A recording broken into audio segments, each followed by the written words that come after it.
Hello there, friends. Welcome to this week's virtual worship service here at the Unitarian Universalist Congregation, Santa Rosa.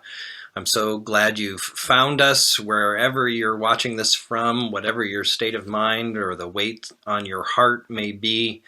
I hope this service is useful and inspiring to you. I will tell you, it was constructed almost all except this last bit, really, before the fires got started, so you won't hear much about that. But first off, let me just say, I hope you are safe. I am praying for our homes and our physical well-being. I hope you're making a plan. If you remember, you can find our evacuations connection spreadsheet that was on the focus list if you've got space to offer or you're evacuated and you need space. In response to the fires, I urge everybody who's a part of a neighborhood group, and that's all of you members, to just pick up the phone, call a few people from your neighborhood. Just talking through things can make you feel better. All you have to say is, how are you doing with everything? So let's keep connecting, and we will get through this as we've gotten through it before with each other's help and by the grace of God. It's good to know that some things are normal, even with the chaos around us, such that before we move forward with the service, there's time for a few announcements. The adult education class that was scheduled for this afternoon from 2 to 3, a theater arts discussion about a play by our fellow member David Templeton that Carol Daly was going to facilitate, has been postponed. There's just too much going on with the fires. In the comments, you'll find a link to the theater program, though, where you can learn more about the subject or watch online. There will be, I trust, my adult education offering next Saturday on Zoom, an ongoing series on the sources of Unitarian Universalism. You don't have to have attended anything beforehand. Look on Facebook for an event page Saturday, August 29th at 10, when we'll look at, among other things, what the world's religions do and don't have in common. Should be a good conversation. All this upcoming week is a fundraising week for the North Bay Organizing Project, which our congregation is a member of, culminating in an event on Saturday night called Cultural Icambia. Also look on the webpage, your email, and Facebook for more information about that. Next, I think everybody knows that our administrative manager, Dawn, had her last day this week, and she wanted to say goodbye to us herself. Here's Dawn. Hello, wonderful people. I'm sitting here on my last day and my last couple of hours thinking of you. And I want to just tell you how much I have appreciated you. I've appreciated you for folding me into your community so easily. I feel like I belong. I have always felt as a part of you the whole time I've been here. And I also want to thank you for helping me with projects and volunteering and teaching me. I always said it took a village to raise an administrative manager. And so now I wanted to thank you for that. It's been a wonderful, wonderful time here, even though it's been very short. But I will be back. I look forward to the day we open. I would like to become a fellow congregant and a member and join in all the wonderful fun things you do for the community and for each other. And I look forward to that day. So be well, be safe, take care of yourself, and I'll see you on the flip side. Thank you, Dawn, and we will miss you, and we wish you every blessing in life going forward. Let everybody know that until a new administrative manager is hired in early September, members of the Board of Trustees will be serving in the office from 10 to 3, Monday through Thursday. So if you have scheduling, keys, questions, whatever it might be, they'll be here, and I'll be here most weekdays as well. The office will be closed on Fridays. And lastly, remembering that action is the antidote to despair, this announcement. And for this last announcement, I'm joined by some friends and fellow members representing the justice-making community here at UUCSR to tell you about a shared project that we want every member to participate in. It's Jeannie Bates from the Advocates for Social Justice, Judy Irvis from Borders and Beyond, Leslie Narinsky from the Diversity Project, and Libia Castro from our 20s and 30s group. We are going to devote our energies to making a difference in the upcoming election and getting out the vote through an organization called Reclaim Our Vote. And this is a full court press, everybody involved, all the groups are funding it, so you don't have to pay a dime kind of congregational effort. And to tell us why we're doing it, we're going to hear from the perspective of each of these groups. Jeannie. Yes, thank you, Chris. As we all know, there have been many efforts over the years to limit voter turnout in order to silence certain voices. And as we approach this critical November election, I think we as UUs are called to interfere with this silencing by our principles, notably our first and fifth. And just to refresh everyone's memory, our first principle is we covenant to affirm and promote the inherent worth and dignity of every person.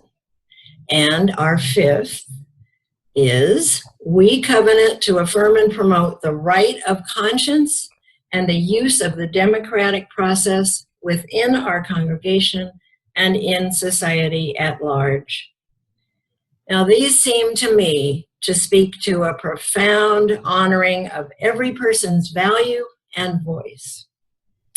And when applied to our vote, that value and voice is manifested in free and fair elections in which every voice is heard. The mission statement of the Advocates for Social Justice calls us as advocates, quote, to apply Unitarian Universalist principles to actions that create positive change in the local community and in the larger world.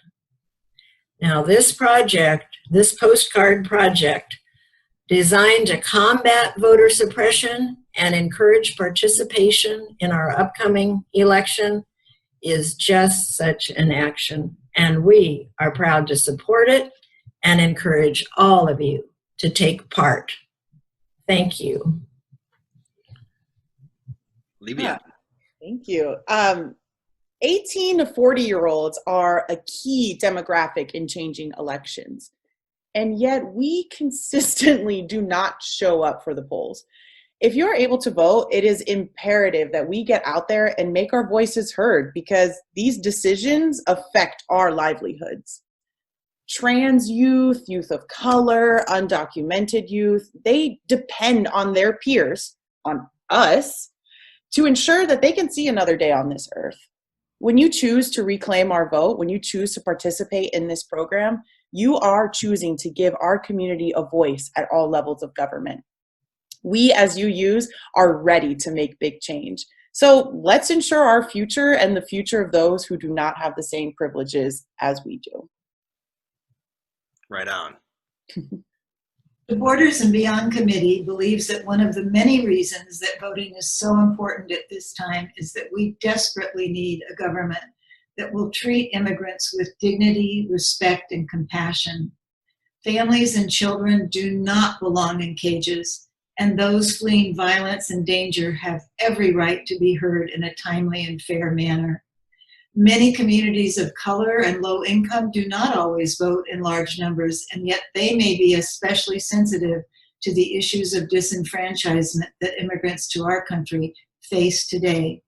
This project to reclaim our vote will urge people, especially those who traditionally don't vote in large numbers, to reclaim their vote and get as many people as possible to the polls. Please participate. I take pride in our vision to be a truly democratic society in which all voices are important and where multiculturalism is revered. And that means that Black lives matter as much as any human life matters, and that Black votes matter as much as any American vote matters. But with voter suppression and intimidation efforts, our democracy is in peril. Every day we hear of new efforts to suppress the votes and the votes of our American siblings, from undermining the faith and the operation of the Postal Service to the suggestion I heard today of putting police at public polling places in neighborhoods of voters of color. And I think that this congregation, in unity with the efforts of other Unitarians and faith communities across the country, can make a huge difference with this project aptly named Reclaim Our Vote. It's so important because we can see now that the structural inequities in our society, who dies most frequently from COVID-19, who suffers the most from economic downturns, who has access to college education, generally people of color. And yet, without these voices being heard, it'll be impossible to change life for the better for all of us. Yes, I want to do something, not just talk about it. And I know that so many of our congregation feel the same way. Right on. Yeah, we do. And we're going to make it as easy as possible to participate. The team will be taking postcards that we receive from Reclaim Our Vote and packaging them together with stamps, address labels, a script, and everything you need in packets of 20 to start your postcard writing campaign to urge people to register and vote, particularly in important states, swing states and southern states. So I hope you will share in the effort. Keep your eyes peeled on Facebook and the website and email for how to get them. You can come and pick them up here when we're ready, or we will even deliver them to you to make sure that you can participate. So keep your eyes peeled for Reclaim Our Vote. Okay, thanks for listening to all of that. Now we turn our hearts, our souls, our minds to worship with this service celebrating the Saturday breakfast for our neighbors. When it was built and imagined this service, there weren't fires, but the virus was here, and the breakfast is already completely transformed to handing out bag lunches. So it may seem odd to celebrate it in its full glory, but it is not odd. It's necessary. Linda Lampson, who built this service and constructed it from the words of many other participants, all of whom are volunteers in the Saturday breakfast, know that that program manifests the true heart of this congregation. I really believe if we've got a heartbeat of worship and action, of love and service, then we can make it through any hard time. And the breakfast, along with our worship together, those two things are the in and out, thud, thud, thud heartbeat of this community. So let's celebrate our heart starting right now.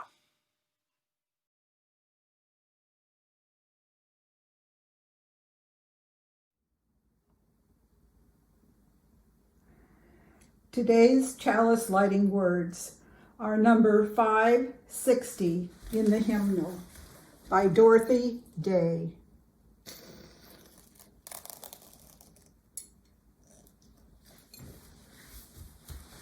People say, "What is the sense of our small effort?"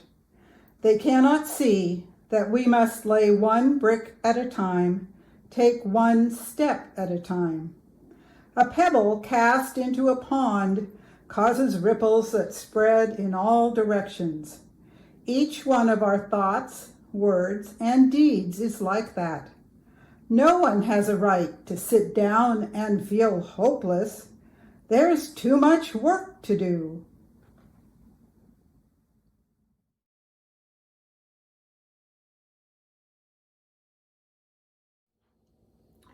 Good morning and welcome to our virtual service.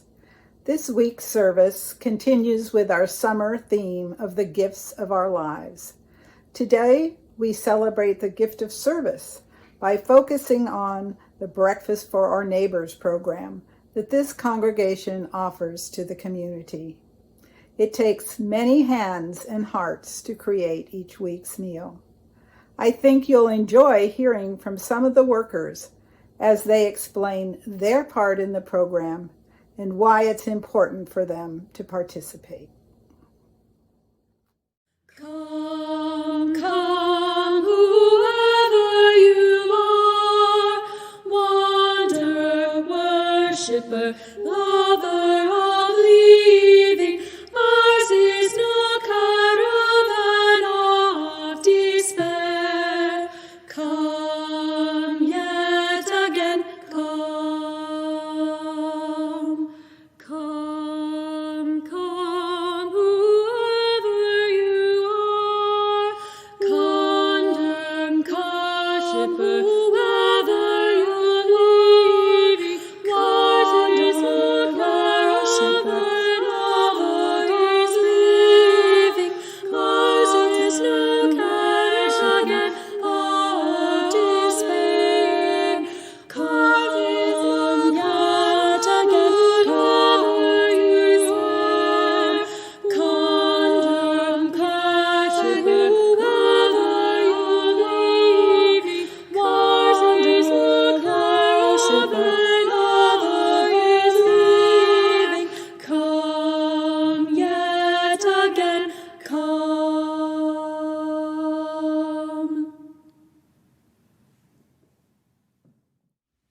Good morning, everyone. My name is Eric Capone, and I am your new Director of Religious Education here at the UUCSR. As some of you might know, I was formerly the preschool teacher here in the RE wing. However, as the wonderful Jennifer Fries, our former director, has stepped down to spend more time with her family, I feel honored and privileged to be serving our congregation as your new DRE. This week, we're sharing stories about our Saturday morning breakfasts and how we as a congregation come together to help serve our community and those facing hardships. It reminded me of one of my favorite stories from when I was a child, A Chair for My Mother. This is a beautiful story about the joyful spirit of a loving family and how one can come together with their community to help those who are in need. It's a really beautiful story, and I hope you enjoy it as well. This is A Chair for My Mother by Vera B. Williams. My mother works as a waitress in the Blue Tile Diner. After school sometimes I go to meet her there. Then her boss Josephine gives me a job too. I wash the salts and peppers and fill the ketchups. One time I peeled all the onions for the onion soup. When I finish, Josephine says, "Good work, honey," and pays me. And every time I put half of my money into the jar. It takes a long time to fill a jar this big. Every day when my mother comes home from work, I take down the jar. My mama empties all her change from tips out of her purse for me to count. Then we push all of the coins into the jar. Sometimes my mama is laughing when she comes home from work. Sometimes she's so tired she falls asleep while I count the money out into piles. Some days she has lots of tips. Some days she has only a little. Then she looks worried. But each evening, every single shiny coin goes into the jar. We sit in the kitchen to count the tips. Usually Grandma sits with us too. While we count, she likes to hum. Often she has money in her old leather wallet for us. Whenever she gets a good bargain on tomatoes or bananas or something she buys, she puts by the savings and they go into the jar. When we can't get a single other coin into the jar, we are going to take out all the money and go and buy a chair. Yes, a chair, a wonderful, beautiful, fat, soft armchair. We will get one covered in velvet with roses all over it. We are going to get the best chair in the whole world. That is because our old chairs burned up. There was a big fire in our other house. All our chairs burned, so did our sofa, and so did everything else. That wasn't such a long time ago. My mother and I were coming home from buying new shoes. I had new sandals. She had new pumps. We were walking to our house from the bus. We were looking at everyone's tulips. She was saying she liked red tulips, and I was saying I liked yellow ones. Then we came to our block. Right outside our house stood 2 big fire engines. I could see lots of smoke. Tall orange flames came out of the roof. All the neighbors stood in a bunch across the street.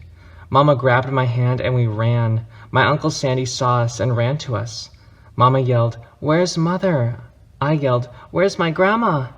My Aunt Ida waved and shouted, she's here, she's okay. Don't worry." Grandma was all right. Our cat was safe too, though it took a while to find her. But everything else in our new house was spoiled. What was left of the house was turned to charcoal and ashes.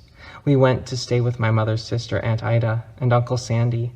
Then we were able to move into the apartment downstairs. We painted the walls yellow. The floors were all shiny, but the rooms were very empty.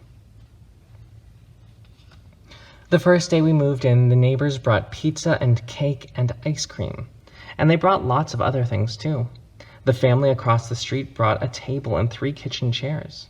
The very old man next door gave us a bed from where his children were little. My other grandpa brought us his beautiful rug. My mother's other sister, Sally, had made us red and white curtains. Mama's boss, Josephine, brought pots and pans, silverware and dishes. My cousin brought me her own stuffed bear.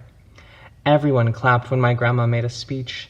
"You are all the kindest people," she said, "and we thank you very, very much. It's lucky we get young and can start all over." That was the last year, but we still have no sofa and no big chairs. When Mama comes home, her feet hurt. "There's no good place for me to take a load off of my feet," she says. When Grandma wants to sit back and hum and cut up potatoes, she has to get as comfortable as she can on a hard kitchen chair. So that is how come Mama brought home the biggest jar she could find at the diner, and all the coins started to go into the jar. Now the jar is too heavy for me to lift down. Uncle Sandy gave me a quarter. He had to boost me up so I could put it in. After supper, Mama and Grandma and I stood in front of the jar. "Well, I never would have believed it, but I guess it's full," Mama said. My mother brought home little paper wrappers for the nickels and the dimes and the quarters. I counted them all out and wrapped them all up. On my mother's day off, we took all the coins to the bank. The bank exchanged them for $10 bills. Then we took the bus downtown to shop for our chair. We shopped through 4 furniture stores. We tried out big chairs and smaller ones, high chairs and low chairs, soft chairs and harder ones. Grandma said she felt like Goldilocks and the 3 bears trying out all the chairs. Finally, we found the chair we were all dreaming of, and the money in the jar was enough to pay for it. We called Aunt Ida and Uncle Sandy. They came right down in their pickup truck to drive the chair home for us. They knew we couldn't wait for it to be delivered. I tried out our chair in the back of the truck. Mama wouldn't let me sit there while we drove, but they let me sit in it while they carried it up to the door. We set the chair right beside the window with the red and white curtains. Grandma and Mama and I all sat in it while Aunt Ida took our picture. Now Grandma sits in it and talks with people going by in the daytime. Mama sits down and watches the news on TV when she comes home from her job. After supper, I sit with her and she can reach right up and turn out the light if I fall asleep in her lap. The end.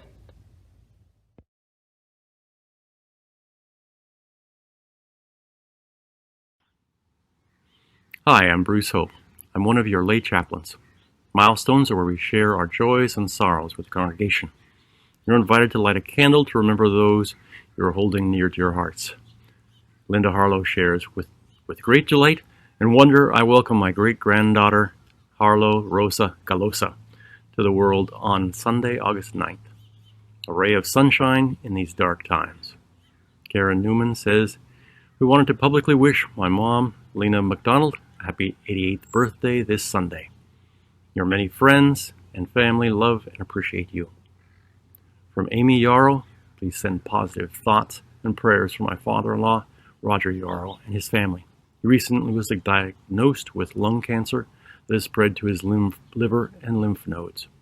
In addition to your worries for Roger, I was recently diagnosed with idiopathic intracranial hypertension. Although my condition can be managed, the symptoms have been scary at times. I worry for my husband as he carries the burden of concern for my condition while trying to come to terms with his father's diagnosis and be supportive of both his father and his mother.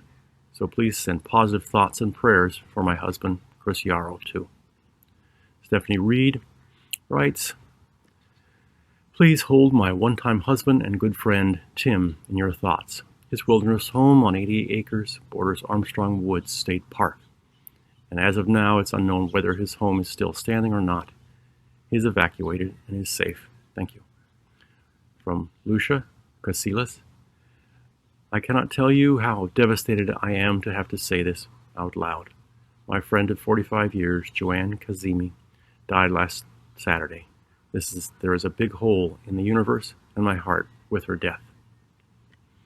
If you have something to share with all or a private concern to talk over with the lay chaplain, please contact laychaplains@santarosa.org. We give thanks for the sharing of these milestones. Now, how they remind us of our shared humanity and our common fate, and inspire our compassion and care. May all of our joys be magnified as we delight together in good news. May all our sorrows be eased as we carry them together in community. May you who are searching for courage, comfort, faith, and hope find what you seek, and may all people grow in wisdom, compassion, and love, that the whole world might live with justice and peace. Be safe and be well.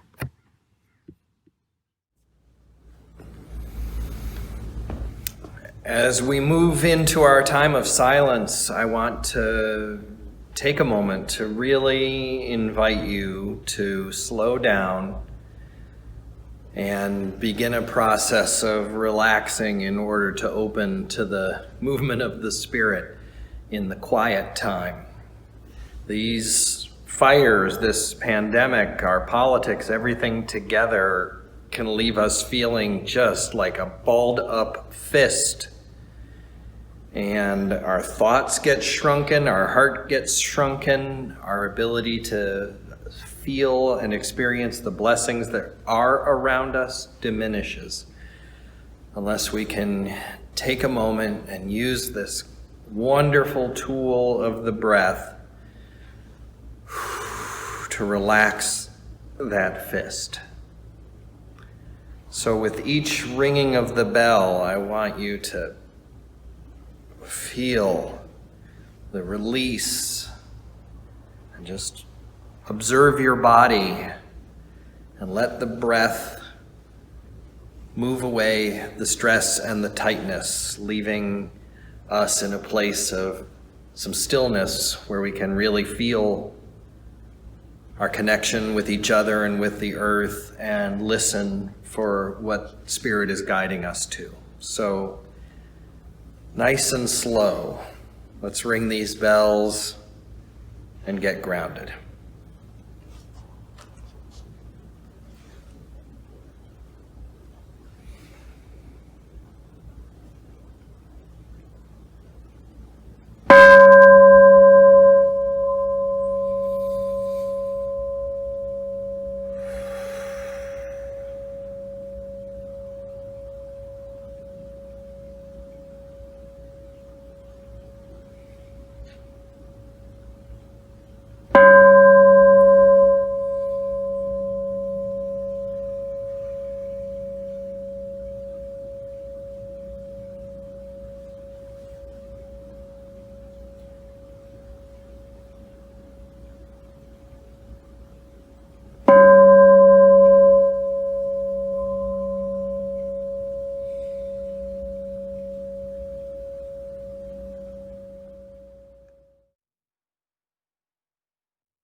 al corazón,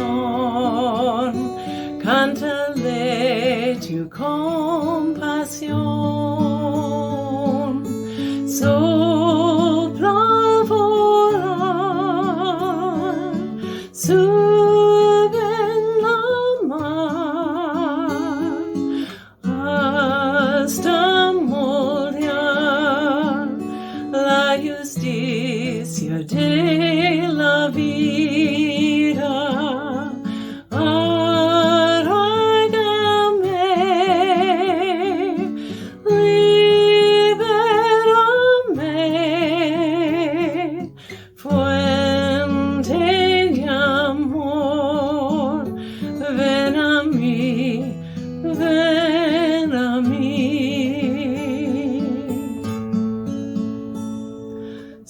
Spirit of life, come unto me. Sing in my heart all the stirrings of compassion. Blow in the wind, rise in the sea, move in the hand, giving life the shape of justice. Roots hold me close, wings set me free. Spirit of life, come to me, come to me.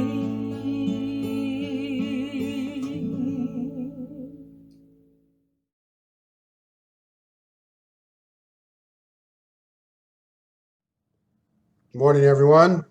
John Ray here. I've been asked to speak about the history of the Saturday breakfast and to share some of my feelings. Before I do, I'd like to give a shout out to Gretchen Vapp, Art Rosenblum, and Izzy Fisher for helping me with the history before I got here. I'd also like to remind each of you that this is an interfaith project in my estimation, because we've had people who have been involved for years, even longer than I have, from a number of faith organizations such as First Incarnation Episcopalian across the street, St. Rose Catholic, Shorey Torah Congregation, the Eastern Orthodox Faith, First United Methodist Church, and the Unity Church. My own personal history starts around 2014, a few months after Dee and I moved here to be near the grandkids, and we joined a circle dinner group with Gretchen Vapp and her husband Gene, and Joe and Sharon McCarty. And we always had a good time every month when we got together, and lots of laughter, lots of good food. And I really miss those times together during the virus. Now, Gretchen, I know, weighs at least 100 pounds less than I do, but she reeled me in like a deep sea fisherman. I mean, it was unbelievable.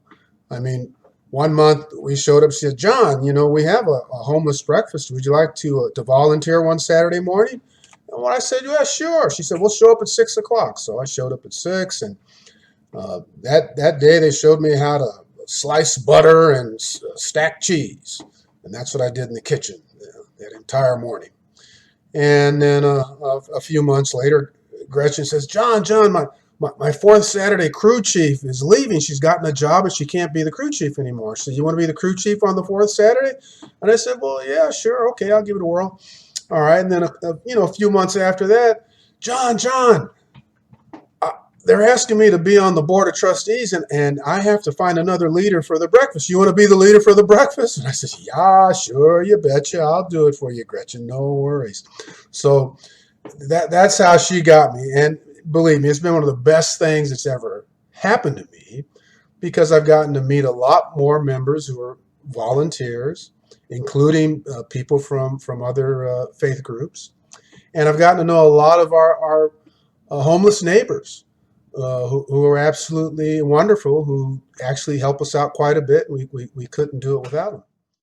In 2005, our Unitarian Universalist Fellowship, which was out at Stony Point and Todd Road, in 2005, they purchased the United Artists 5 Theater in downtown Santa Rosa. And after taking a number of months to remodel it into the configuration that we now know and love at 547 Mendocino, after that, they started the Saturday breakfast. Now, about 5 years after that, Izzy Fisher made a documentary video about the breakfast. And I want to share with you a segment of that because it tells about the history a lot better than I could.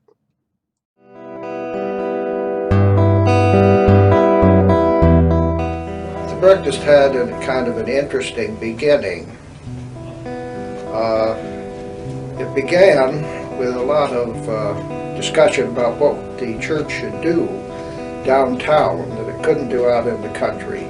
So they got into a lot of service ideas were being discussed, and everybody had an idea about what we should do, and they were all different ideas.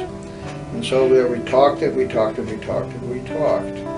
But some of us got tired of talking and wanted to do something, almost anything, just to get going, hands-on, and have some activity going, because talk sometimes doesn't lead to anywhere else but just more talk, and that was kind of what was happening. One morning, we put some signs up, said next day, come here for coffee, free coffee, and something to eat on the windows. And I did some big artistic signs to catch attention, and the next day, we came down, opened up the church, and it was a Saturday morning, and we waited to see if anything would happen. And sure enough, a few people came in, but I think we had 13 people that first day, and I think that we had about 7 helpers, and about 6 people came in off the street to see what was going on. So we did it again the next week. And the next week we had about 15 to 20 people come in for breakfast. And we were just giving coffee, donuts, things like that at this time because we didn't know what else to do. We were inexperienced. And fortunately, it kept coming on, and pretty soon it grew like crazy.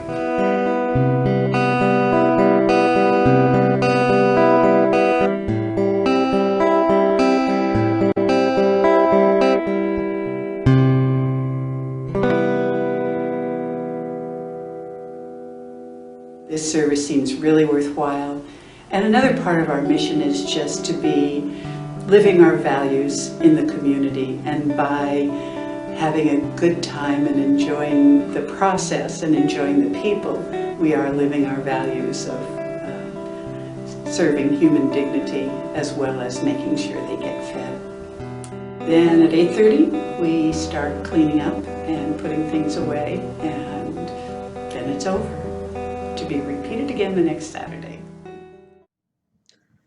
I spoke with Art Rosenblum about the early days of the breakfast. Art was one of the original weekly team captains, along with John Dumbrill and Sally Fife, Tom Bond, Laura Jean Hagerman.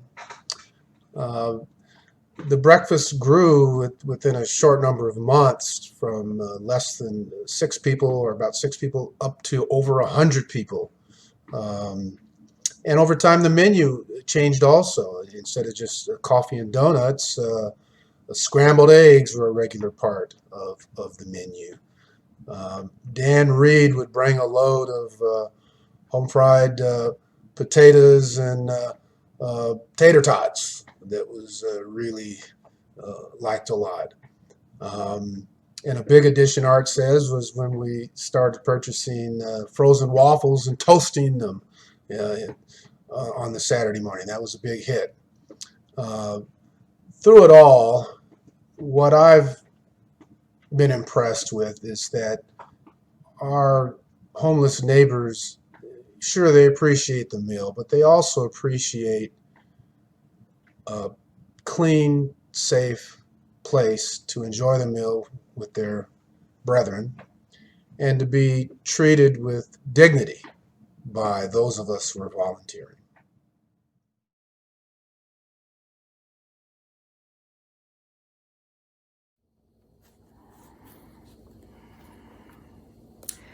This is an introduction to the backroom workers.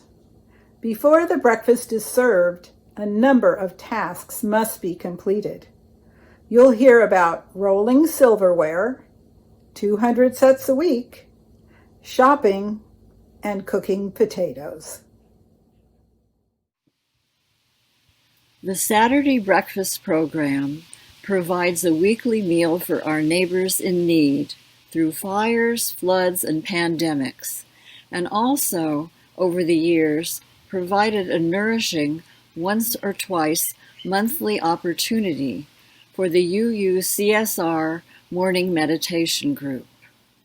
Our meditation sangha was one of a number of UU groups that kept the cutlery box full and ready to dispense cutlery to our guests during the good old days, when we served hot food and our neighbors enjoyed eating a meal together. We stood on both sides of the long table in the social hall and developed a rolling system that was fast, focused, and collaborative. It was a joyous extension of our earlier meditation time together. A common feature during our roll-a-thons was the singing of that incomparable song made famous by the Blues Brothers in the movie of the same name. Rollin', rollin', rollin', keep those hands a-rollin', keep those hands a-rollin', sangha-ya.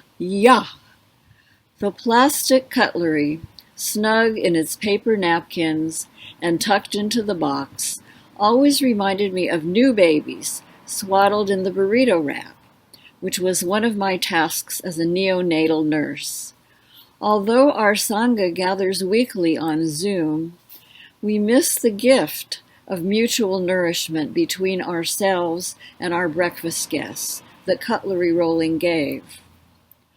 I trust that the time will come when social, as in social hall, rather than social, as in social distance, will again be a part of our lives, and the precious act of nourishing one another will resume.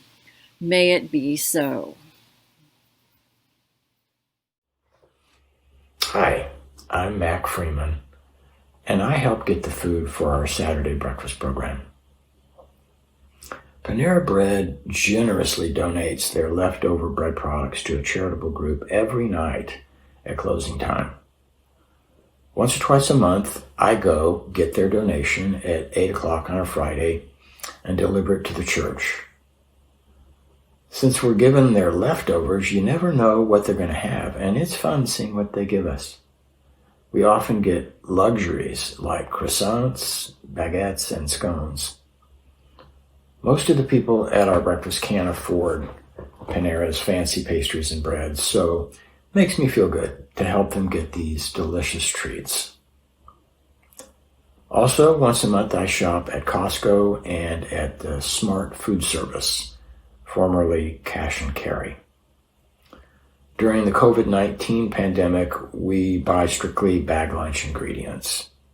But during normal times, we buy big quantities of breakfast ingredients for our serving line, such as tortillas, eggs, cheese, coffee, and lots more. Because we normally serve large quantities of food in our serving line, it may be that Saturday mornings are the only time many of these folks get to eat until they're completely full. I participate in the program because it feels good knowing that my efforts help relieve hunger in our local homeless population. It's putting into practice the golden rule. treat other people the way you would like to be treated. Hello. Today I'm speaking to you from my kitchen. I thought it would be appropriate given the topic, breakfast for our neighbors. I'm going to share my personal recipe for service with you. First, find something you are really passionate about, something that speaks to your dearest and deepest values. I firmly believe that in this land of abundance, no one should go hungry. I despair of the inequalities and income disparities that continue to plague our nation. Breakfast for Our Neighbors and contributing to the Redwood Empire Food Bank are two programs I wholeheartedly support. Second step, figure out how you want to be involved. Is it to give money? To show up and participate on a regular basis? Or to speak out with your political voice? There are organizations that I have chosen to be a monthly donor to. While that's all I do for them, I'm sure it makes a difference. Before I retired, giving money and serving on boards were my primary gifts to the community. Now that I am retired, I have more time to devote to actions. I considered Breakfast for Our Neighbors, but I'm not good at getting up to serve at 6 in the morning. When I found out potato cookers were needed, that sounded good to me. I like to cook. In fact, I'm an excellent cook. I have a well-equipped kitchen, so I figured the job would go well. Third step, whatever you do, throw your whole self into the process. My job entails buying 15 pounds of potatoes and 4 or so large onions. Once a month, I take a morning or afternoon to start in.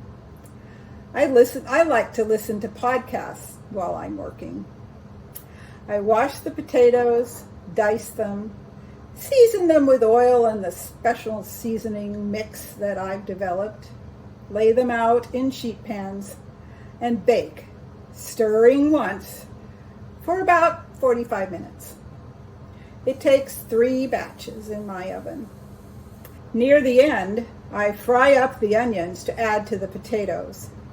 A side benefit has been that my good knives get sharpened every month before I start to work.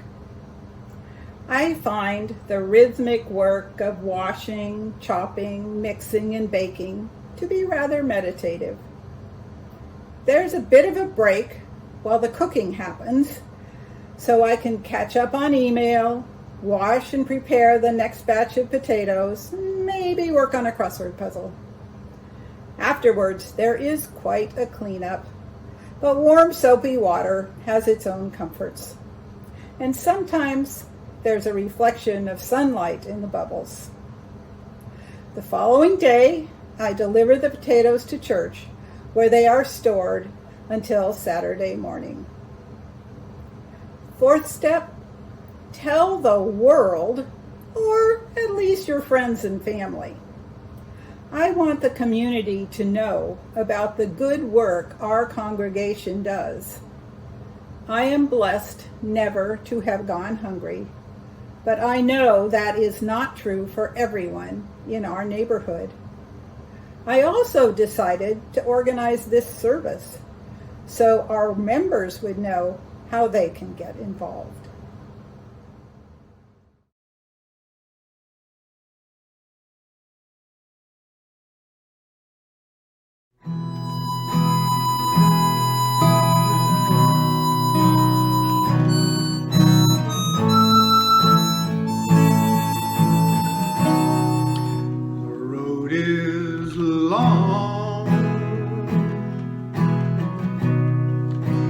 With many a wine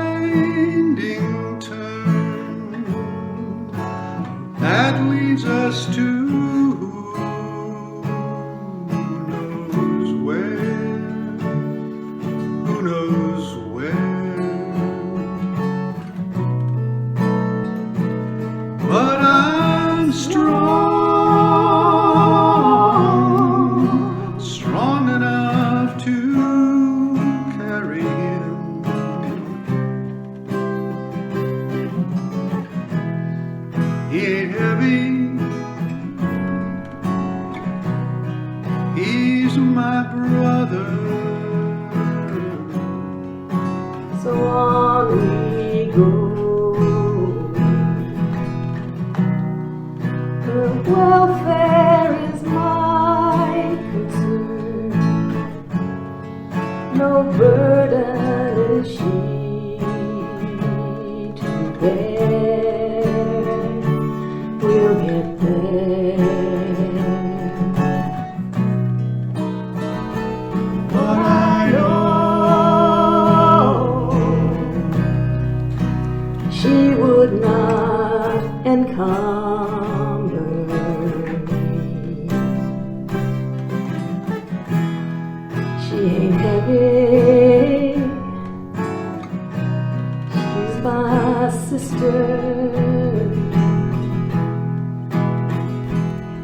If I'm late at all, when I'm late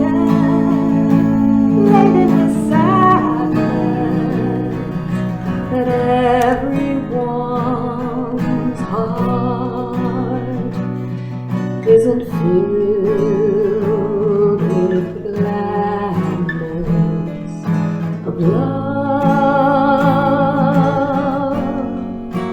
for one another. It's a long, long road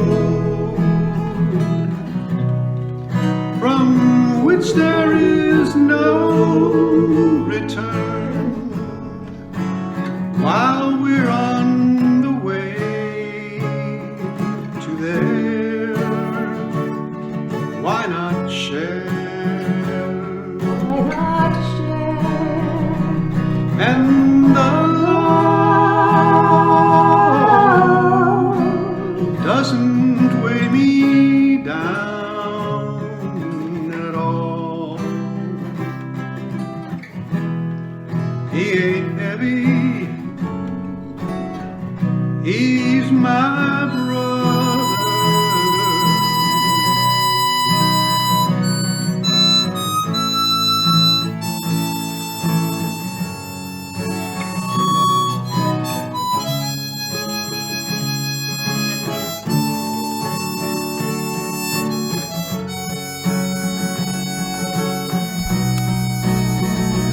They're my people.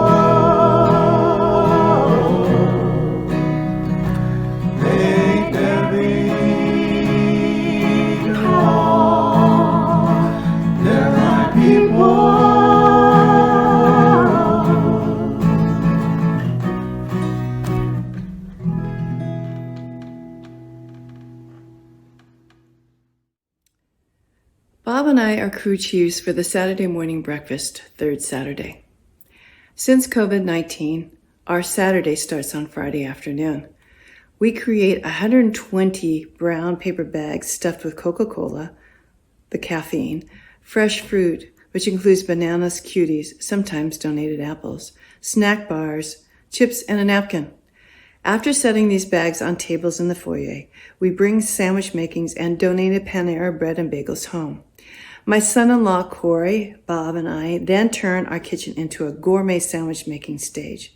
For the next 2+ hours, we slice the donated Panera bread and create 40 PB&Js, Skippy peanut butter and Smucker's strawberry jam to be more specific, 40 ham, American cheese, and mustard sandwiches, 40 turkey, jack cheese, lettuce, cream cheese sandwiches, and store them in cool chests to be hauled back to the congregation the next morning to add to the brown paper bags.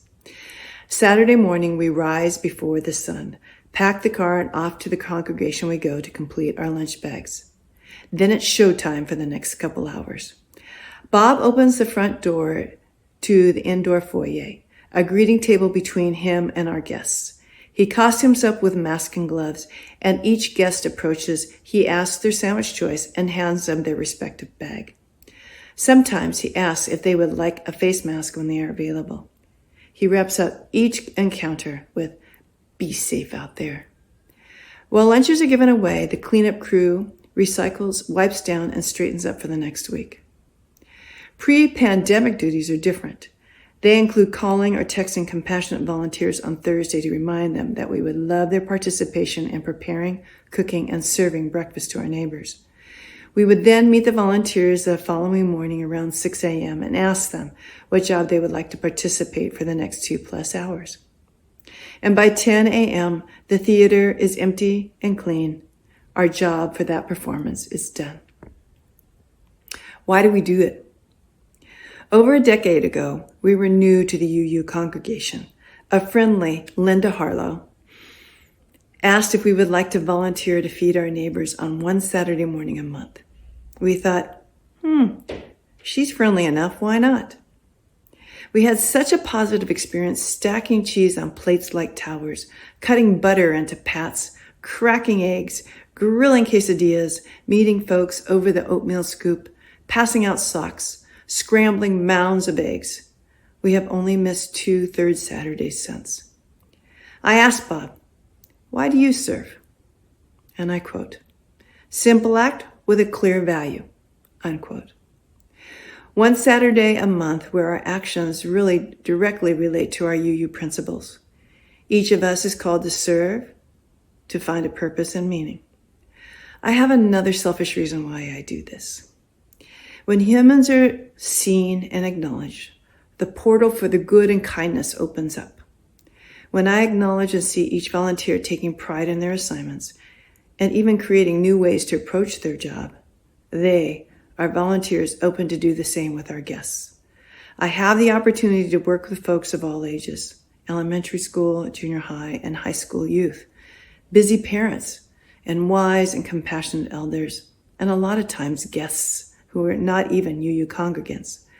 We all have the good visceral feeling to serve on that Saturday. The selfish part? I get to observe all the volunteers relate to our guests and to each other as a community. I am fed for another month.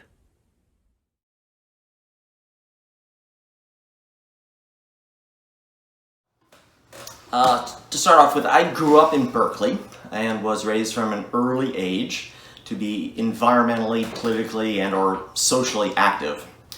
Everything from bottle bill legislation to nuclear weapons to school bond measures. I feel rewarded and satisfied with the advocacy work I've done over the past 50 years. But as I grew older and had children, I felt, probably subconsciously, a growing sense that something was missing in my life. There was something about my volunteer service work that wasn't fulfilling by fighting for causes or donating money or even being a civil servant for 35 years. So when our congregation moved downtown from Todd Road, I was quickly drawn to the Saturday morning breakfast program. My recollection is that we came in every Saturday and most people brought in a couple dozen eggs, hard-boiled and peeled, because the health department prohibited us from serving hot food. I took several years off around the time that our second child, Megan, was born. We started coming again when she was quite young, and the whole program had massively evolved. Now, or at least pre-COVID, we would come in once a month on Saturdays at 6 a.m. to help prepare, serve, and clean up food. Every third Saturday morning, when my alarm would go off at 5:30 a.m., I questioned why I was doing this. But the moment I got to church, it was instantly worth it. I was always greeted by Monica, one of our crew leaders, enthusiastically yelling, "Megan!" and embracing me in her arms. I cherish the connections I have made with the Third Saturday crew. Working intimately for a worthy cause together creates a special kind of bond, even if you only see each other once a month. In non-COVID times, I'm always in charge of the cereal table, which is definitely my favorite serving station to work at.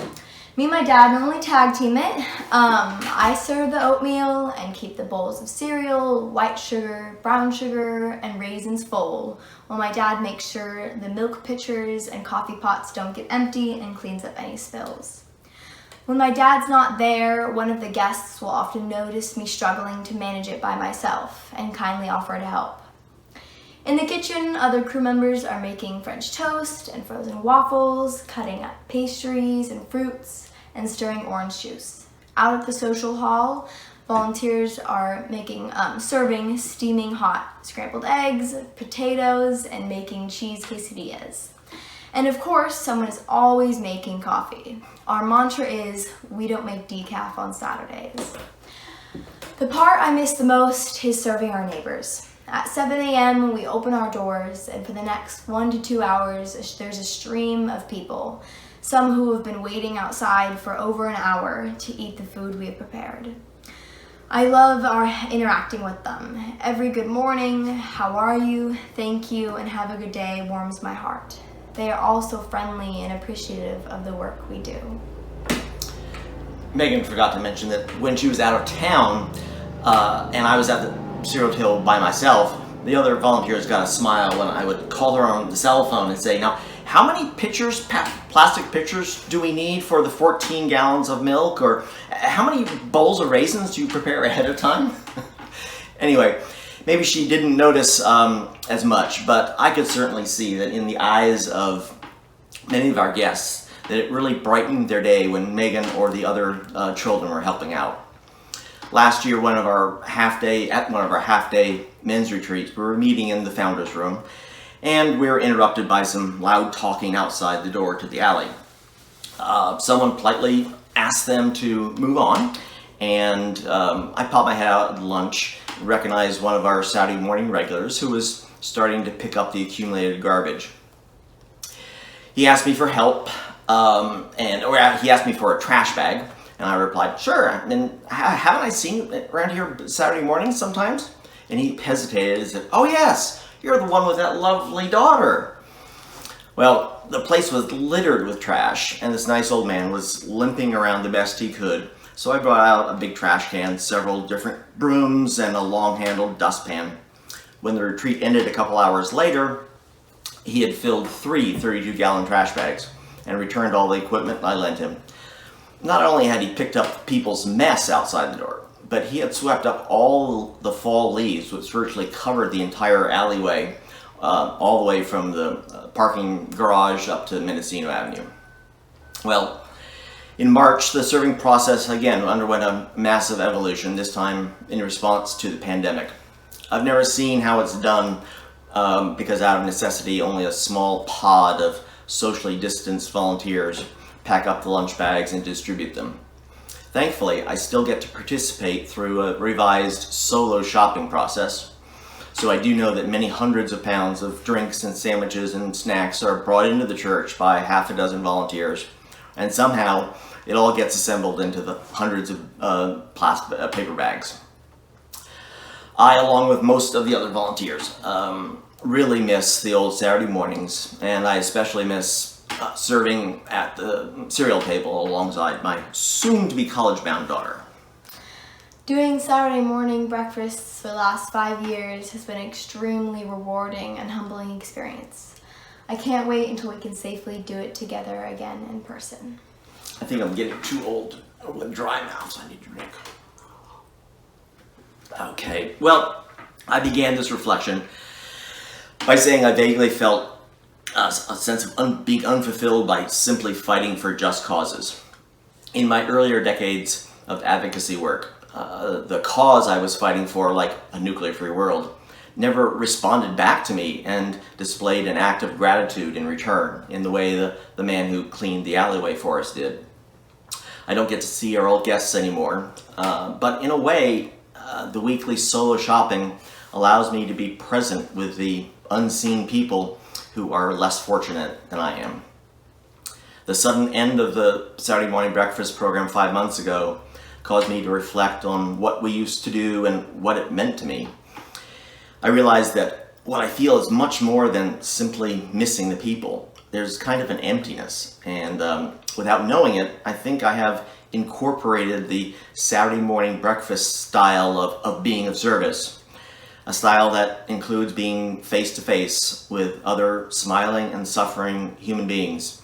A style that has met part of that lack of fulfillment I felt 20 years ago.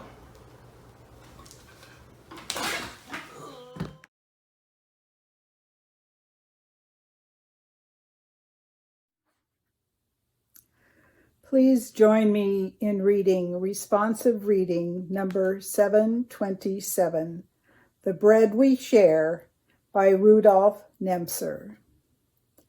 The bread we share this day is sacred. Grain, gift of the earth, gives life. The friendship we share this day is sacred. All gatherings when people meet and touch celebrate life. The laughter we share this day is sacred. Joy and sorrow that rise from love are springs of life. The stillness we share this day is sacred. In this peace is a haven for the spirit which nurtures life. For bread, for friends, for joy and sorrow, for the comfort of quietness. Let us ever be grateful and caring.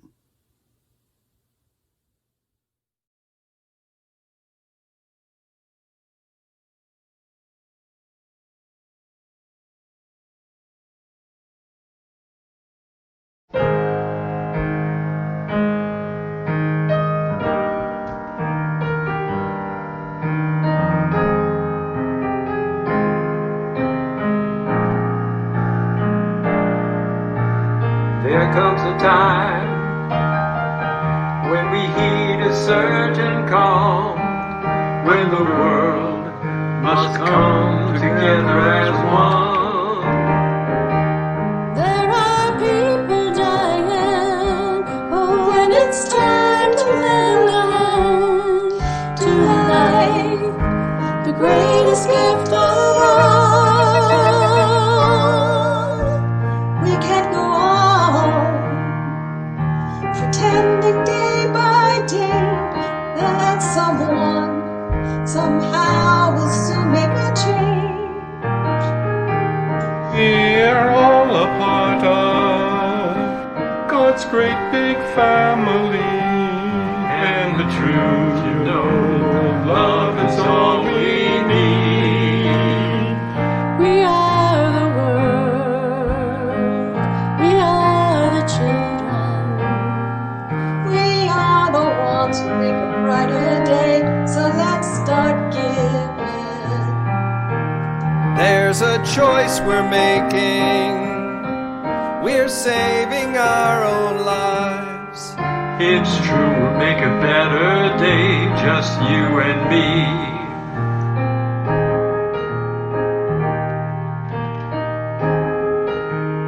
Send them your heart, so they'll know that someone cares, and their lives will be stronger and free. As God has shown us by turning stone to bread, and so we all must lend a helping hand. We are the world, we are the children, We are the ones to make a brighter day, so let's start giving, let's start giving. there's a choice we're making. We're saving our own lives. It's true, we'll make a brighter day, just you and me. When you're down and out, there seems no hope at all. But if you just believe, there's no way we can fall. Well, let's realize that a change can only come when we stand together as one. We are the world, we are the children, we are the ones to make brighter days, so let's start giving. There's a choice we're making. We're saving our own lives. It's true, we make a better day, just you and me. We are the world, We are the world, we are the children, we are the children, we are the ones start giving. Let's start giving. It's a choice we're making. We're saving our own lives. It's true, we make a better day, just you and me. It's true, we make a better day, just you and me. It's true, we make a better